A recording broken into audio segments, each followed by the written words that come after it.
what it means to be a manager versus a coworker.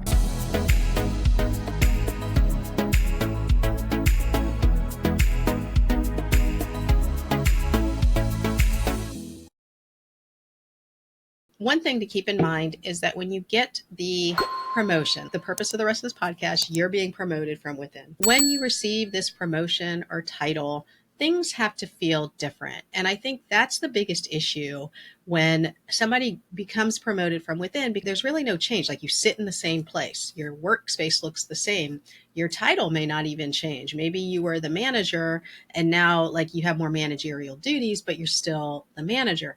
So if things haven't changed, it's hard for you to feel like things have changed. I mean, it's almost impossible for the team to feel like things have changed as well, because now they just really, what's changed for them is they know that you have more duties, but they also know that you're probably getting paid more money. So there's always that little, that little burr that gets in there. And let's be honest, we have to admit it. If you are the manager, you probably are going to be making more money than the colleagues. And you will likely be working with people who are very, very good at their jobs, their respective jobs, and wonder, why does she get paid this and why don't I get paid this? And it's human nature. Like, right. Like, I would be surprised if you didn't have at least one instance of that in your lifetime as a manager. I think that's human nature. People in all positions, I worked with corporate, I worked with small offices, in all positions, everyone usually feels like they could do the job of someone else better than what they're doing. Okay. So you probably felt that way too. I mean, some of us took over for people that we definitely felt that way about, right? So your mindset has to shift, but also your appearance as the manager has to shift. And I think that's the biggest problem that I see, is that we don't make that change. Let me give you an equivalent. Say the person comes in, we perform scaling and root planing on them, right? You know that they are a perio patient. So when they come back, they're supposed to have a periodontal maintenance procedure. It's not a cleaning anymore. It's not just your regular prophylaxis. It's a different procedure. It has to feel like a different procedure. The hygienist is doing different measurements and doing different gum care therapy and preventive conversations. It has to feel different. If it doesn't feel different, then the patient rightly is going to come up and say, why am I getting charged more? It feels the same. It's the same old, same old. Most office managers have had this conversation if your hygienist is not providing that extra value, right? So think of it that way. Your employees see you doing the same thing. They see you texting a lot. They see you maybe coming in late. They see you doing all of the things you used to do. I'm not saying you're a bad manager. This was just what you did, right? Like, you had different habits and so do they. Maybe they come in late. Maybe they, leave at certain times. Everybody is doing everything the same, is my point.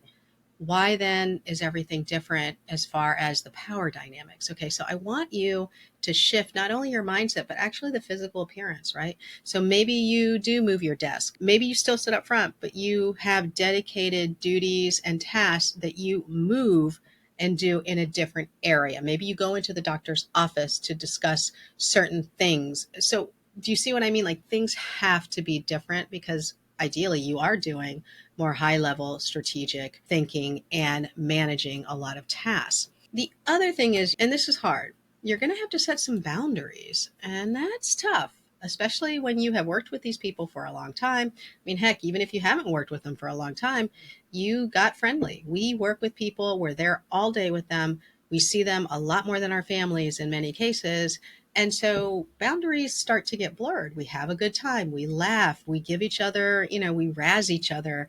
We tease each other, all of that kind of stuff. Maybe you overshared about something down the, somewhere in the past. Those boundaries now that were fuzzy now cannot be fuzzy. As a manager, actually, I'm going to hold you to a higher standard. I'm not saying that they're at a different level. That's very different. That mindset is going to get you in trouble every time. But even though you are performing the same patient duties and you're moving the office to the same goal, your level of performance and your level of strategic thinking is higher than expected for the rest of the team. And that's okay. You are the leader of the team, right? You and your doctor are now co-leading the team. This is a very hard thing to do. And I'm speaking not just from my experience having worked with many offices, but my own personal experience. It's very hard. I was in my 20s, late 20s, manager, really like friendly with everybody in the office, but I couldn't remain that friendly with everybody in the office because I had to have boundaries.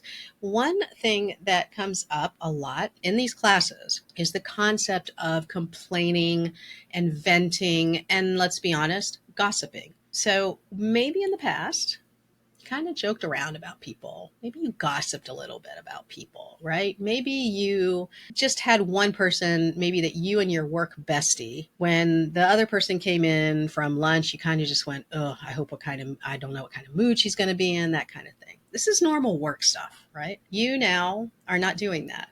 You shouldn't be doing that. This is not how you move a team forward. I mean, there's an argument to be made that when you were a receptionist or an insurance coordinator, you shouldn't have been doing that anyways. But, we got to have a little bit of fun. But as a manager, you do have to hold yourself higher. But let's take it a little bit. So just the gossiping, the kind of, hey, that person, that don't bother them before 9 o'clock, they're just weird. That's not what I'm talking about.